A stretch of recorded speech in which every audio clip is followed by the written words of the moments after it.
নমস্কার বন্ধুরা, সবাই কেমন আছেন? আশা করি খুব ভালো আছেন। আপনাদের আশীর্বাদে আমিও খুব ভালো আছি। কাকলির আরেকটি নতুন ব্লগে আপনাদের স্বাগত জানাই। আজকের ব্লগটি সন্ধেবেলা থেকেই শুরু করলাম। নিয়ে নিয়েছি এখানে মাংস। আপনাদের এখন দুর্ধর্ষ একটা রেসিপি করে দেখাবো। সাথে কিন্তু ওয়েট লসের জন্য কিন্তু এটা খাওয়া খুব ভালো। তো আমি কিন্তু অনেক রকমের সবজি সেদ্ধ করতে দিয়ে দিয়েছি, আর এখানে অল্প তেল দিয়েছি, 2 থেকে 3 চামচ তেল দিয়েছি। আমরা এটা 6 জনের জন্য করছি। 6 জনের 3 জনের মানে যদি ভাগ করুন, 6-এর অর্ধেক 3, তো 3-এর অর্ধেক মানে হচ্ছেও মানে 1 টেবিল স্পুন চামচেরও কম তেল আপনার শরীরে ইনটেক করবে। তো এইখানে নানা রকমের মশলা আমি নিয়ে নিয়েছি, যেটা গরম মশলা বলে, এটাকে সবাই চেনেন। আর লম্বা লম্বা করে চিকেন, একদম বোনলেস চিকেন নিয়ে দিয়ে দিলাম কড়াইয়ের মধ্যে, দিয়ে একটু 2 থেকে 4 মিনিট ভাজবো এটাকে ভালো করে।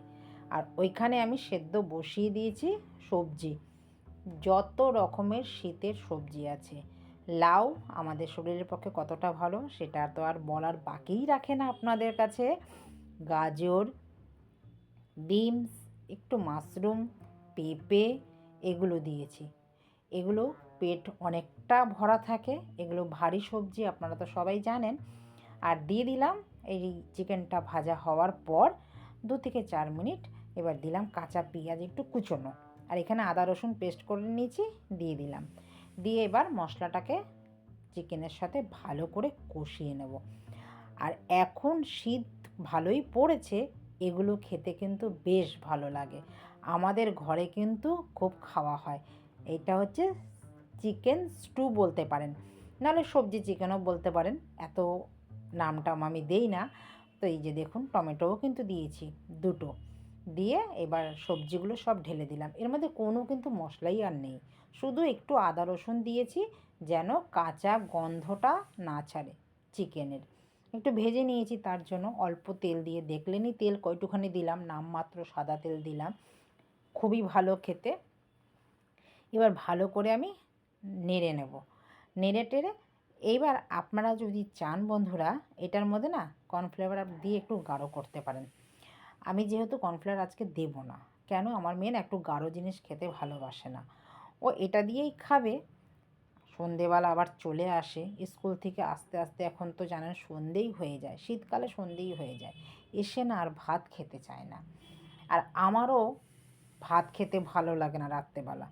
তো ওই মুড়ি দিয়ে ধরুন একটু, এর মধ্যে যদি একটা ডিম দিয়ে দেন আরও কিন্তু ভালো পোজ, মানে একদম প্রোটিন আর হেলদি খাবার।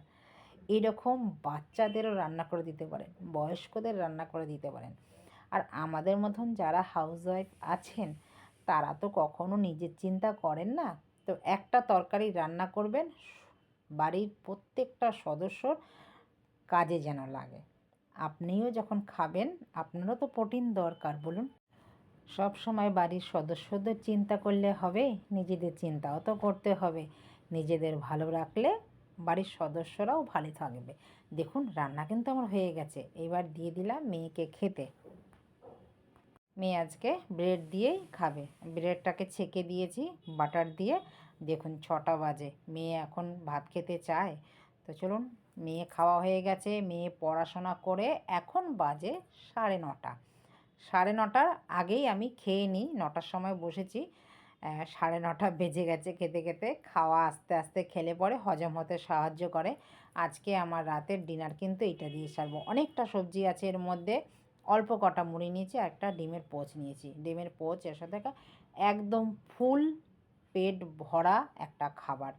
অথচ আপনার শরীরে কার্বোহাইড্রেট ইনটেক করলো না, কিন্তু আপনার শরীর খুব সুস্থ খাবে এরকম খেলে পরে। দাদাও বলেছে এটা খাবে, কিন্তু দাদা ভাত না খেলে পারে না। তো দাদার জন্য অল্প ভাত দেব, আর এটাকে বেশি করে খাওয়াবো। দাদা অনেক সময় খেতে চায় না, আমি কিন্তু জোর করে খাওয়াই। তো আমি খেতে থাকি, তারপরে দাদা খাবে।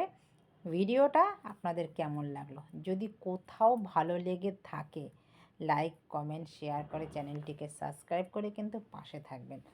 যারা আমার চ্যানেলে নতুন আছেন তারা কিন্তু চ্যানেলটিকে সাবস্ক্রাইব করে রাখবেন। আমি যখন এইরকম ভিডিও আপলোড দেব, তখন আপনাদের কাছে নোটিফিকেশন পৌঁছে যাবে, তার জন্য নোটিফিকেশান বেলটাও টিপে রাখবেন। আর কার কার ভালো লাগলো এইরকম খাবার খেতে? সবারই ভালো লাগে, আমার তো মনে হয় তাই। আপনারাও করে খাবেন, দেখবেন খুব ভালো। সপ্তাহে 2 দিন তো খান দেখুন। আর যারা ডায়েটে আছেন তারা যদি খেতে পারেন অনেকটা কিন্তু ওয়েট লস করতে পারবেন। আমি কথা দিলাম, দেখবেন আমিও কিন্তু অনেকটা ওয়েট লস করেছি। আগে যারা আমাকে দেখেছেন তারা কিন্তু জানেন আমি কতটা হেলদি ছিলাম, আর এখন কতটা আমি ডায়েট করে অনেকটাই আমি কিন্তু গেইন করেছি। প্রায় আমার 6 কিলো থেকে 7 কিলো কিন্তু আমি গেইন করেছি এইরকম খাবারই খেতে। অনেক সময় দেখেন আপনারা আমি অনেক রান্না করি, কিন্তু আমি খাই না। তো আমার খাওয়া কিন্তু বেশিরভাগ এখন এইগুলোই। অনেক সময় মুড়ি বেশিটা খাই, মুড়ি খুব ভালোবাসি। তো আগে কিন্তু মুড়ি আমি ভালোবাসতাম না। মুড়ি আমি মেখে খেতে কখনোই পছন্দ করতাম না। আমার মা মেখে দিত তখন আমি খেতাম। ভালোবাসতাম না বলতে ভালোবাসতাম, মানে নিজে মেখে খেতাম না। তো দাদাকেও দিয়ে দিয়েছি, দাদা চলে এসছে, আগে এটা খেয়ে নিক, এটা খেয়ে অর্ধেকটা পেট ভরবে, তারপরে অল্প কটা ভাত দেব।